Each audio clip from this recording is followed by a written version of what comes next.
ನಮಸ್ಕಾರ ಸ್ನೇಹಿತರೆ, ಇಂದಿನ ಒಂದು ವಿಡಿಯೋದಲ್ಲಿ ಜಲಾಶಯಗಳ ನೀರಿನ ಮಟ್ಟ ಅಳೆಯುವ TMC ಅಂದ್ರೇನು, ಕ್ಯೂಸೆಕ್ ಎಂದರೇನು ಎಂಬುದನ್ನು ತಿಳ್ಕೊಳ್ಳೋಣ ಸ್ನೇಹಿತರೆ. ದಯವಿಟ್ಟು ಈ ವಿಡಿಯೋ ನಿಮಗೆ ಇಷ್ಟ ಆದರೆ ಲೈಕ್ ಮಾಡಿ, ಶೇರ್ ಮಾಡಿ, ಸಬ್ಸ್ಕ್ರೈಬ್ ಮಾಡಿ. ಇತ್ತೀಚಿನ ದಿನಗಳಲ್ಲಿ ಹೆಚ್ಚುತ್ತಿರುವಂತಹ ಮಳೆಯಿಂದಾಗಿ ಅಲ್ಲಲ್ಲಿ ಹೊಳೆ, ಹಳ್ಳ, ನದಿ, ಕೆರೆಗಳು ತುಂಬಿ ಹರಿದು ಜಲಾಶಯಗಳ ಮಟ್ಟ ಹೆಚ್ಚಾಗಿ ಡ್ಯಾಮ್ ಸೈಟ್ಗಳು ತುಂಬಿ ಹರಿಯುತ್ತಿವೆ. ಅವುಗಳ ಮಟ್ಟ ಹೆಚ್ಚಾಗುತ್ತಿದೆ. ಬನ್ನಿ ಸ್ನೇಹಿತರೆ, ಮಿಲಿಲೀಟರ್ಗಳಲ್ಲಿ ಅಳೆಯುವ ದ್ರವ ಪದಾರ್ಥವಾದ ನೀರನ್ನು ಅಳೆಯಲು ಬಳಕೆಯಾಗುವ TMC ಅಳತೆ ನಿಜಕ್ಕೂ ಕುತೂಹಲಕಾರಿಯಾಗಿದೆ ಸ್ನೇಹಿತರೆ.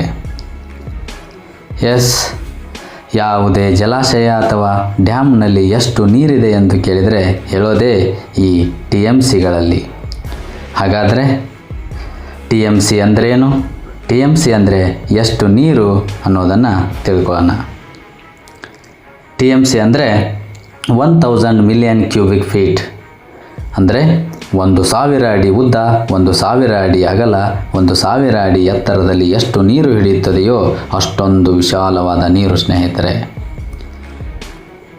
ಸುಲಭವಾಗಿ ಹೇಳಬೇಕು ಅಂದರೆ ಬರೋಬ್ಬರಿ 23,000 ಎಕರೆ ಜಾಗದಲ್ಲಿ 1 ಅಡಿ ನೀರು ನಿಂತರೆ ಅದನ್ನು ನಾವು 1 TMCಗೆ ಸಮ ಅಂತ ಹೇಳ್ಬೋದು. TMCಯ ಪೂರ್ಣ ರೂಪ ಏನಂತಂದರೆ 1000 ಮಿಲಿಯನ್ ಕ್ಯೂಬಿಕ್ ಅಡಿ. ಇದನ್ನು TMC ಅಥವಾ TMC ಫೀಟ್ ಎಂದು ಸೂಚಿಸುತ್ತಾರೆ. ಇದನ್ನು ನೀರಿನ ಪ್ರಮಾಣವನ್ನು ಅಳೆಯಲು ಬಳಸುವ ಒಂದು ಘಟಕ ಆಗಿದೆ ಸ್ನೇಹಿತರೆ. 1 TMC ಅಂದರೆ ಅಂದಾಜು 2831 ಕೋಟಿ ಲೀಟರ್ ನೀರು ಅಥವಾ ಘನ ಅಡಿ ಅಂತ ಅರ್ಥ.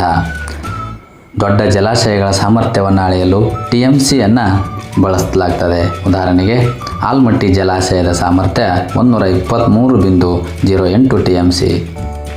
ಹಾಗೆಯೇ Tungabhadra dam 133 TMC feet, Linganamakki dam 157 TMC, Supa dam 148 TMC, Krishnarajasagara dam 45 TMC, Narayanapura dam 37 TMC, ಹಾಗೆ ಇಂದಿರಾಸಾಗರ 346 TMC ಫೀಟ್.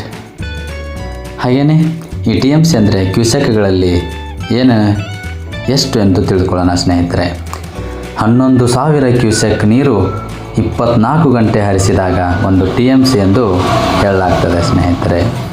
ಹಾಗಾದರೆ ಕ್ಯೂಸೆಕ್ ಎಂದರೇನು? ನೀರಿನ ಹರಿವಿನ ವೇಗವನ್ನು ಅಳೆಯಲು ಬಳಸುವ ಮಾನವೇ ಈ ಕ್ಯೂಸೆಕ್. 1 ಕ್ಯೂಸೆಕ್ ಬರೋಬ್ಬರಿ ಪ್ರತಿ ಸೆಕೆಂಡಿಗೆ 28.3 ಲೀಟರ್ ಸ್ನೇಹಿತರೆ. ನೀರಿನ ಒಳಹರಿವು ಮತ್ತು ಹೊರಹರಿವನ್ನು ಕ್ಯೂಸೆಕ್ಗಳಲ್ಲಿ ಅಳೆಯುತ್ತಾರೆ. ಡ್ಯಾಮ್ಗಳಿಂದ 10,000 ಕ್ಯೂಸೆಕ್, 20,000 ಕ್ಯೂಸೆಕ್ ನೀರನ್ನು ಬಿಡಲಾಗುತ್ತಿದೆ ಎನ್ನುವುದು ಸುದ್ದಿಯಲ್ಲಿರುತ್ತದೆ ಸ್ನೇಹಿತರೆ. Thank you.